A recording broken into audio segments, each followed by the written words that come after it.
Hi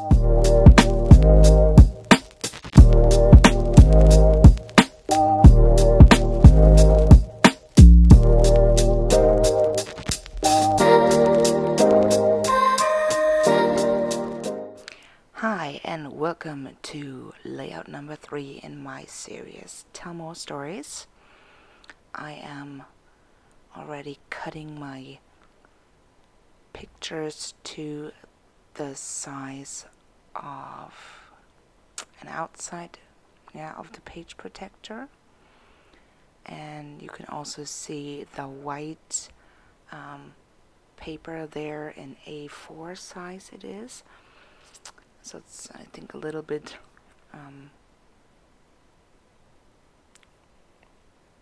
yeah, it doesn't matter.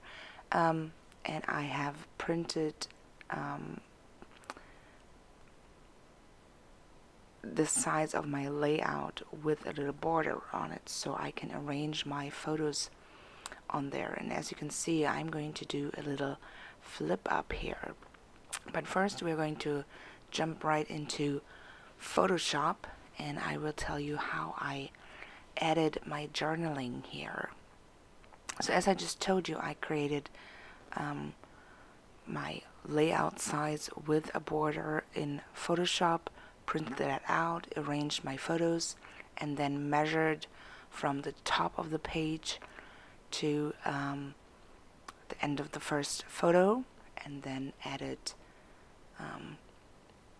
these guidelines here, and also one for the photo stripe at the bottom, and this will help me identify where I can put my journaling.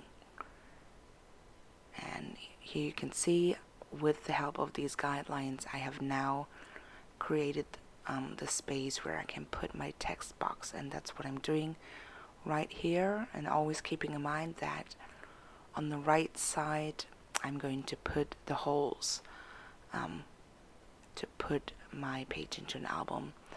Currently my favorite typewriter kind of font is Typewriter Basics. It's a commercial font, so you will have to pay for it, but I used to use Remington Noiseless and also Mom's typewriter for a very long time, but I had a problem with some letters in the German language that were not included in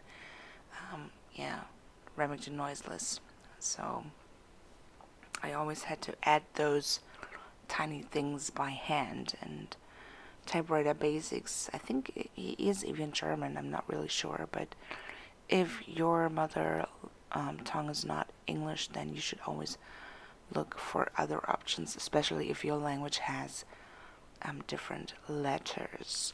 So I'm putting down the photos. The bottom stripe again is taken off from the picture that you can see on the left side, as this is going to be seen when I have my flip up attached.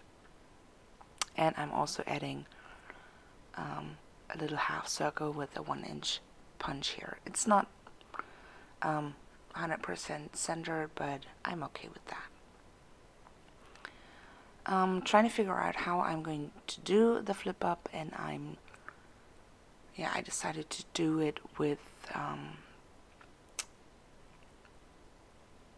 oh Jesus, what are they called? I'm just folding it. And in my next project I changed my little method, because as you might know, photo paper is really hard to fold, and I don't really know why I did it. Probably because I'm used to it by doing it with paper. So here in this case it did work out, but in my next project I worked around folding a photo, as it's just really hard to fold and to get a nice and crisp crease. It's because of the thickness of the photo paper. Next up, I'm going to add stamping on the left hand side of this photo here. My son in this photo has no front teeth, and he's eating a carrot, and he likes to watch Looney Tunes and Bugs Bunny. So I'm not sure what the phrase is in German. And I know what it is in German. I don't know what the phrase is in English. I would have to Google that. In German, Bugs Bunny, when he bites into his carrot, he says, "Iss was, dog?" I'm sure it's similar in English. I will again check that with you.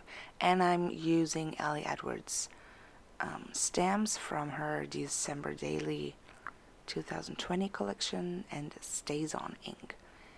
And with Stays On ink, I try to clean my stamps right away with Stays On cleaner, just because Stays On is a little bit more aggressive, and it could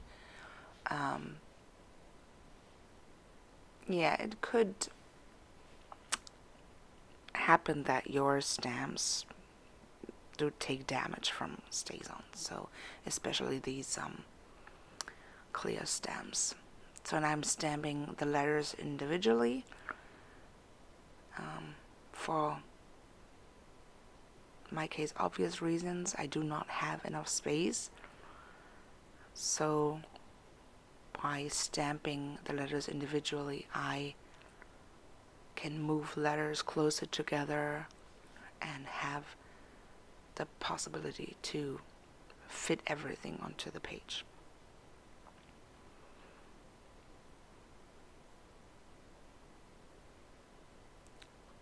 So, and I started with the letters on the left side, and this here is already my stamping, and I'm done with it already. So cleaning up my craft table here, putting everything back into its place, and in the next step I'm going to add a little more detail by adding embellishments. And I'm starting with washi tape. This little thing there that you see is something I bought, and I think it's really cool for washi tape. I think it's for belts, if I remember correctly. So if you ever want something to organize your washies, this little belt hanger is perfect for it. And I don't even take off the washi tapes. I just keep them on and rip off the washi tape that I need. So I chose washi tape from Ellie Edwards. I think it's an older one. It's striped and in rainbow colors. I think it looks really good on the gray kind of background here. And for the opening of my flip up here, I'm using a circle chipboard, and I'm taking off only half of the paper on the back, so that the full circle does not stick down. And I also wanted to add a little bit of black onto my journaling page. I'm just going through my stash here again and checking, is there anything that matches? So I'm choosing this black chipboard here, squared chipboard with round corners, and adding a little staple here again for more dimension. And I've checked before that when putting down the chipboard on the right side that I do not, it does not get in the way with the holes for the album, so I'm good with that. In addition, I'm also looking for a word phrase sticker to add to the page, which I will do in a little while. Here I'm adding some cork stars from Allie's Storytelling Basic Collection. So here I'm looking for word phrase stickers now, and I'm even cutting one down, but in the end I'm not taking a word phrase sticker. For some reason my eye kept telling me that in that right corner at the bottom something is missing, and I did not videotape this, but I added a date stamp later, so my eyes were satisfied in the end.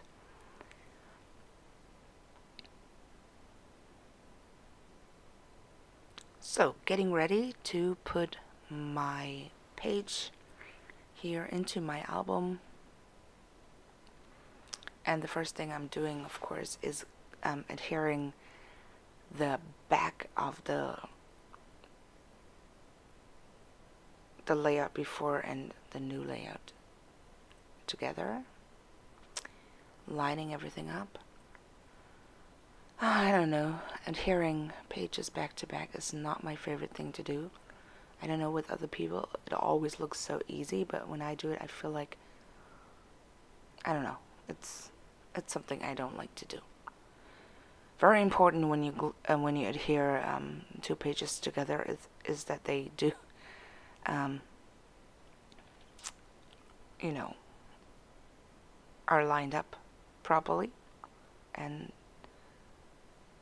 make sure that they not one page is upside down, because that would be worst case scenario, right? And with me, there's always something sticking out, or the pages, even though I'm printing the same sizes and whatnot, they never match for whatever reason. So just cutting that off.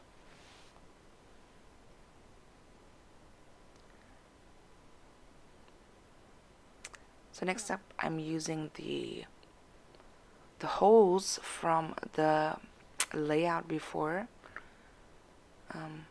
as guidelines to punch through to my new layout here, and I'm using a power punch, and I've just been struggling with the power punch, because when I see or watch people use the power punch, they just punch the holes and it looks really easy, but when I punch my holes, the paper pieces, they get stuck, so I cannot see through that little hole where I want to punch. So I always need to take tweezers and just push those paper pieces out, as you can see there, and it's driving me crazy. Like, it's just because of this, it's taken so much longer to punch holes into my pages, and it's just, I don't know, driving me crazy, driving me nuts actually. So we're done with the holes though. In fast forward mode it goes so much faster, and because this is a flip up page, I need to make sure that you can, of course, even though the page is in the album, that you can open it up. And I'm doing that by adding like tiny triangles into the top of this layout. Just the first page gets, as you can see, I'm angling my scissors to the right and to the left just a little bit, so that the holes do not wear out when you open this page over and over again. So thanks so much for watching this video. I hope you enjoyed it. If you did, please leave a like, comment this video, and even subscribe to my channel. And I hope to see you next time.